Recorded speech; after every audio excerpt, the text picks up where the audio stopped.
Hello students, welcome to my channel Mark Commerce. Organisational structure को discuss कर लेते हैं। मीनिंग देख लेते हैं स्टूडेंट पहले।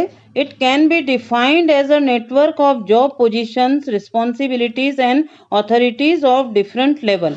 स्टूडेंट्स, क्या होता है कि जब मैनेजर ऑर्गेनाइजिंग फंक्शन कर रहे होते हैं तो ऑर्गेनाइजेशनल स्ट्रक्चर अपने आप क्रिएट हो जाता है। और बिजनेस में जो employees are working over there and they are using resources also. Okay students, तो जो मैनेजर के इंस्ट्रक्शन के साथ वो लोग काम करते रहते हैं, तो ये जो टोटल नेटवर्क होता है यही स्टूडेंट्स ऑर्गेनाइजेशनल स्ट्रक्चर होता है। स्टूडेंट नेक्स्ट में देख लेते हैं importance of organisational structure. First देख लेते हैं, structure organises properly all the operations of business and ensure better flow of communication. देखिए स्टूडेंट्स, स्ट्रक्चर अगर ऑर्गेनाइज है प्रॉपरली, सारे जो ऑपरेशंस है बिजनेस के वो सारे स्मूथली अगर हो रहे हैं, बेटर फ्लो ऑफ कम्युनिकेशन होगा, क्योंकि वहाँ पर सबको पता है कि कौन किसका बॉस है, कौन किसके अंडर में काम कर रहा है। तो ये कम्युनिकेशन स्टूडेंट क्या होता है, वेरी स्मूथली फ्लो होता है। Second, a clear structure makes it easy to check the responsibility of each part of business. देखिए स्टूडेंट, जितने भी एम्प्लॉयज़ होते हैं उनकी अपनी अपनी रिस्पॉन्सिबिलिटी होती है। यदि मान लो कोई अपनी रिस्पॉन्सिबिलिटी को नेग्लेंस कर रहा है, कोई ध्यान नहीं दे रहा है, तो उसकी रिस्पॉन्सिबिलिटीज को सेट कर सकते हैं ईच पार्ट ऑफ बिजनेस की। थर्ड देख लेते हैं student, clear idea about the working style of an enterprise can be known from organisational structure.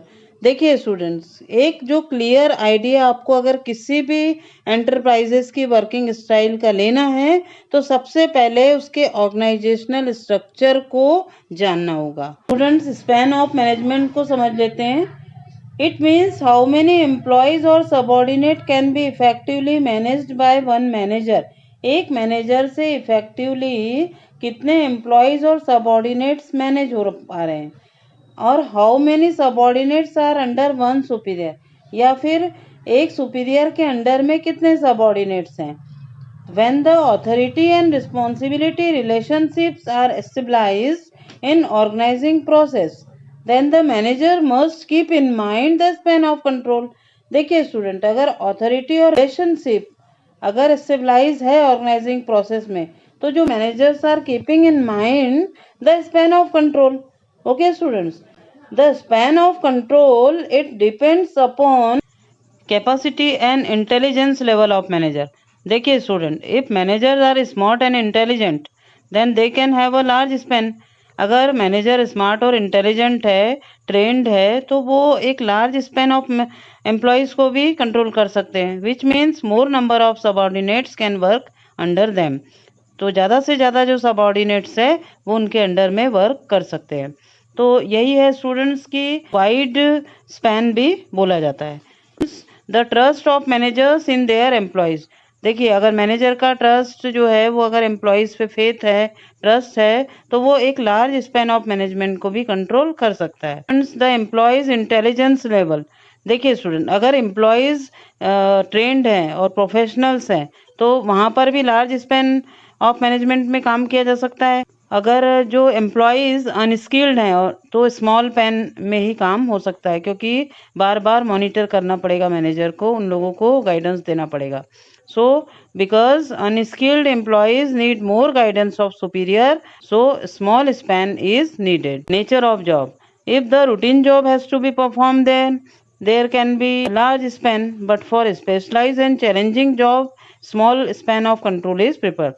देखिए स्टूडेंट, ये नेचर ऑफ जॉब पर भी डिपेंड करेगा कि देखिए अगर रूटीन जॉब है और परफॉर्म कर रहे हैं एम्प्लॉयज़ तो वहाँ पर लार्ज स्पैन में काम हो सकता है, बट अगर स्पेशलाइज और चैलेंजिंग जॉब है तो वहाँ पर small span of control he preferred होगा, क्योंकि after deciding the span scalar chain is developed of all the superiors and subordinates, because the span of control clearly specifies who has to report to whom। span decide होने के बाद student एक scalar chain developed हो सकती है, जिसमें क्या होगा कि जितने सारे सुपीरियर्स हैं, सबॉर्डिनेट्स हैं, इनका जो रिलेशंस है वो क्लियर है, तो span of control clearly specifies होगा who has to report to whom and who is the superior and who is the subordinates। Students, next में डिस्कस कर लेते हैं types of organisational structure. First one functional structure, second one divisional structure. तो discuss कर लेते हैं students functional structure.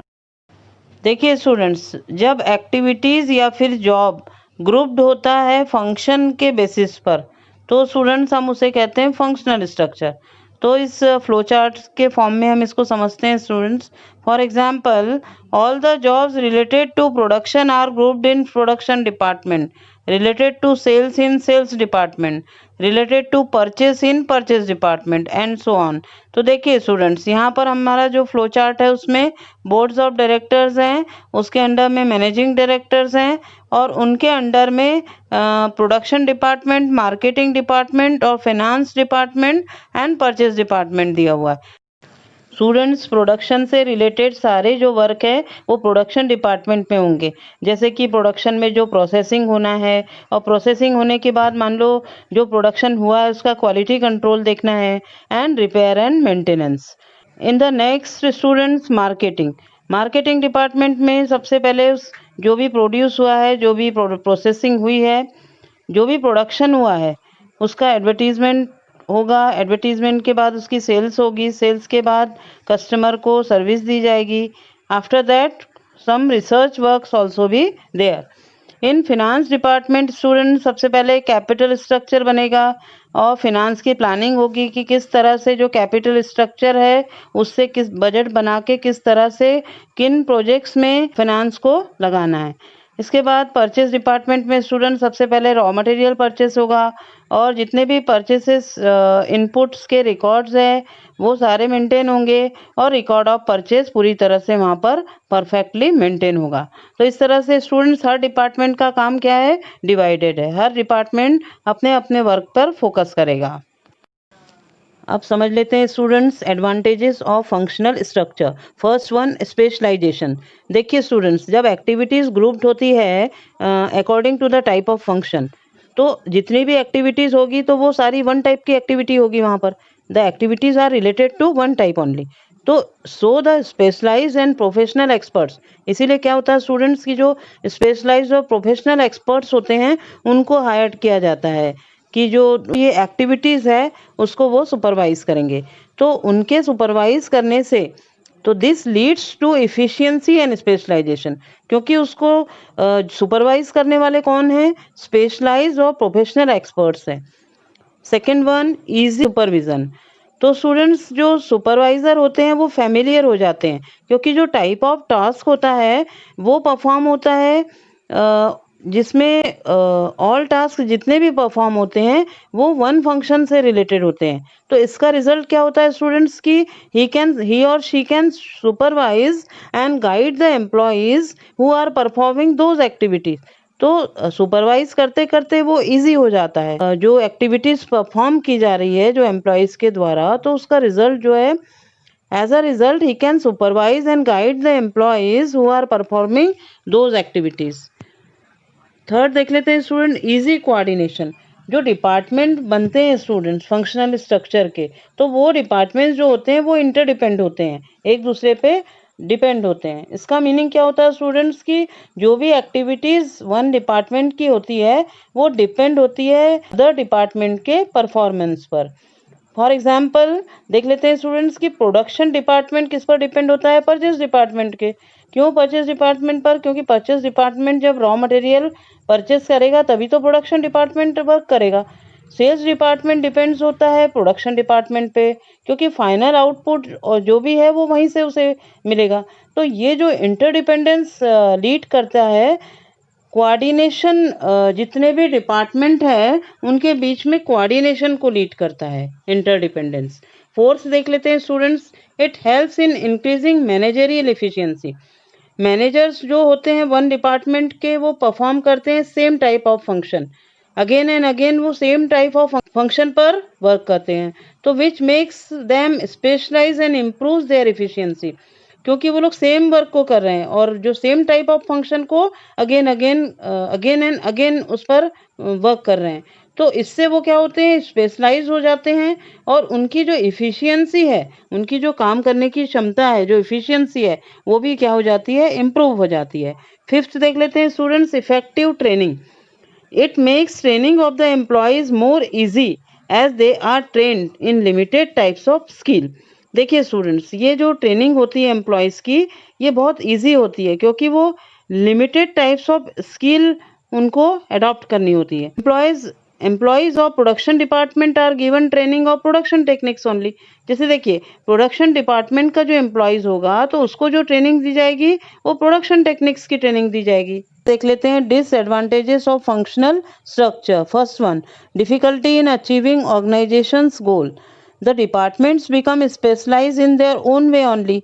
वो अपने हिसाब से डिपार्टमेंट स्पेशलाइज होते हैं, तो वो जो सारा प्रोस्पेक्ट्स है होल ऑर्गेनाइजेशन का, उसको देखने में वो फेल हो जाते हैं. तो एज अ रिजल्ट स्टूडेंट्स क्या होता है कि जो ऑर्गेनाइजेशनल गोल है वो अचीव नहीं हो पाता.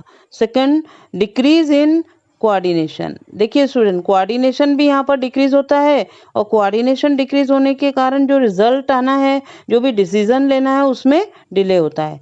थर्ड देख लेते हैं स्टूडेंट, डिपार्टमेंटल हेड्स एटीट्यूड. जो भी डिपार्टमेंटल हेड्स होते हैं वो ये सोचना स्टार्ट कर देते हैं कि जो फंक्शनल एम्पायर जो है वो सिर्फ उनके डिपार्टमेंट्स का ही है. तो ये क्या करता है, कॉन्फ्लिक्ट्स को लीड करता है जो सारे डिपार्टमेंट्स के बीच में. नेक्स्ट देख लेते हैं student, difficulty to fix accountability. देखिए स्टूडेंट, जब ऑर्गेनाइजेशनल गोल अचीव नहीं हो पाएगा तो ये बहुत डिफिकल्ट हो जाएगा कि किसी वन डिपार्टमेंट को अकाउंटेबल किया जाए, क्योंकि जितने भी डिपार्टमेंट्स हैं वो इंटर रिलेटेड हैं. तो ये डिफिकल्ट होगा फाइंड करना किस डिपार्टमेंट की मिस्टेक के कारण ऑर्गेनाइजेशनल गोल नहीं अचीव हो पाया है. स्टूडेंट्स, डिविजनल स्ट्रक्चर को डिस्कस कर लेते हैं. When the organization is large in size and is producing more than one type of product, then activities related to one product are grouped under one department. Students, क्या होता है, organisation जैसे बड़ी है, लार्ज है, वहाँ लार्ज साइज में है और वहाँ पर एक से ज़्यादा टाइप के प्रोडक्ट बनते हैं. तो ये जो वन प्रोडक्ट का जो एक्टिविटीज़ है रिलेटेड तो वो वन डिपार्टमेंट में ग्रुप्ड कर दी जाती है. ये जो फ्लो चार्ट दिया हुआ है इसे डिस्कस करते हैं. बोर्ड ऑफ डायरेक्टर्स के अंडर में मैनेजिंग डायरेक्टर्स है. मैनेजिंग डायरेक्टर्स के अंडर में स्टूडेंट्स डिफरेंट डिपार्टमेंट्स है. तो फर्स्ट डिपार्टमेंट्स है टेक्सटाइल, सेकंड है कॉस्मेटिक डिपार्टमेंट, थर्ड है मेडिसिन्स और फोर्थ डिपार्टमेंट है सोप्स. देखिए students, if an organisation is producing soap, textile, medicine, cosmetic, then all the activities related to medicine will be grouped under medicine department. देखिए student, जो medicine department है तो उसका जो प्रोडक्शन है, परचेस है, मार्केटिंग है, फिनांस है, ये सारे डिपार्टमेंट मेडिसिन के एक अलग से होंगे. मतलब मेडिसिन वाला जो डिपार्टमेंट है वो एक सेपरेट डिपार्टमेंट हो गया, और सोप वाला जो डिपार्टमेंट है वो डिफरेंट डिपार्टमेंट हो गया. सोप जो डिपार्टमेंट है स्टूडेंट्स, उसमें परचेस, मार्केटिंग, फिनांस वो अलग हो गया. कॉस्मेटिक डिपार्टमेंट का जो प्रोडक्शन, परचेस, मार्केटिंग, फिनांस है वो अलग हो गया. टेक्सटाइल डिपार्टमेंट का जो प्रोडक्शनल, परचेस, मार्केटिंग, फिनांस है वो अलग हो गया. तो स्टूडेंट्स, इससे ऑल द एक्टिविटीज जो textile department, like this all the departments have their separate departments. तो divisional structure is suitable only to multi product manufacturing. जो मल्टी प्रोडक्ट बनाती है जो कंपनीज और जो ऑर्गेनाइजेशन, जो इंडस्ट्री, उनके लिए ये डिपार्टमेंट सुटेबल होता है, divisional structure. Now students, advantages of divisional structure. First one, product specialisation. Students, all the activities related to one type of product are grouped under one department only. देखिए student, जितनी भी activities होती है one type of product से related वो grouped होती है एक डिपार्टमेंट में. तो only which brings integration and coordination in the activities, जो क्या करती है, इंटीग्रेशन और कोऑर्डिनेशन को मेंटेन रखती है. Second one, fast decision making. The decisions are taken much faster in divisional structure. Divisional structure में जो डिसीजंस होते हैं स्टूडेंट्स वो फास्टर लिए जाते हैं because there is no dependence on other department for taking decisions. वहाँ ये नहीं होता है कि दूसरे प्रोडक्शन डिपार्टमेंट के लिए या परचेज डिपार्टमेंट के लिए उसको वेट करना पड़ेगा. दे can have their decisions faster on other departments for taking decisions.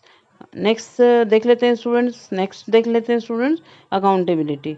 In this type of structure the performance of individual department can easily B accessed and you can hold the department accountable for non accomplishment of objective। देखिए students, इस type का जो structure होता है, मतलब divisional structure जो होता है, इसमें जो परफॉर्मेंस होता है इंडिविजुअल डिपार्टमेंट का, वो इजीली एक्सेस कर लिया जाता है, इजीली उसको इवेल्यूट किया जा सकता है और एक पर्टिकुलर डिपार्टमेंट को होल्ड किया जा सकता है अकाउंटेबल के लिए अगर उसने नॉन अकम्प्लिशमेंट ऑफ ऑब्जेक्टिव्स किया हो, मतलब उसने इंटेंडेबल जो वर्क दिया गया है उसको उसने कंप्लीट नहीं किया है। नेक्स्ट देख लेते हैं student, flexibility. Fast decision making leads to flexibility. देखिए स्टूडेंट्स, अगर किसी ऑर्गेनाइजेशन में डिसीजन फास्ट होंगे तो वो लीड करेगा फ्लेक्सिबिलिटी को। नेक्स्ट देख लेते हैं students, expansion and growth. New departments can be added without disturbing existing department. अगर देखिए स्टूडेंट्स, कोई भी ऑर्गेनाइजेशन में मान लो हमारे जो फ्लो चार्ट में हमने पढ़ा था कि textile department, cosmetic department, medicine, soap, अब इसके अलावा मान लो उस ऑर्गेनाइजेशन को और कोई न्यू डिपार्टमेंट ऐड करना है तो वो इजीली ऐड हो जाता है, क्योंकि सेपरेटली जो डिविजनल वहाँ पर क्या है, सेपरेटली वहाँ पर क्या है, डिवाइडेड हैं सारे डिपार्टमेंट, किसी डिपार्टमेंट को डिस्टर्बेंस नहीं होता। और without disturbing existing department, new departments can be added. Disadvantages of divisional structure. Student, first one, more resources required. देखिए स्टूडेंट्स, यहाँ पर क्या होता है कि जो ईच डिपार्टमेंट है उसको ऑल द रिसोर्सेस रिक्वायर होते हैं। जैसा कि हमने देखा था टेक्सटाइल डिपार्टमेंट को जो प्रोडक्शनल रिसोर्सेस चाहिए, कॉस्मेटिक को डिपार्टमेंट को भी प्रोडक्शन रिसोर्सेस चाहिए, मेडिसिन वाले को भी चाहिए, सोप वाले को भी चाहिए। तो इस तरह से जो as every division will be working as an independent unit, that is why each department will require all the resources. Second one, product focus department. Each department focus on their product only and they fail to keep themselves as a part of one common organization. Students, यहाँ पर क्या होता है कि हर department का focus अपने product पे होता है, तो इससे ऑर्गेनाइजेशन का कॉमन गोल है उसको अचीव करने में डिफिकल्टीज जाती है। Conflict on allocation of resources.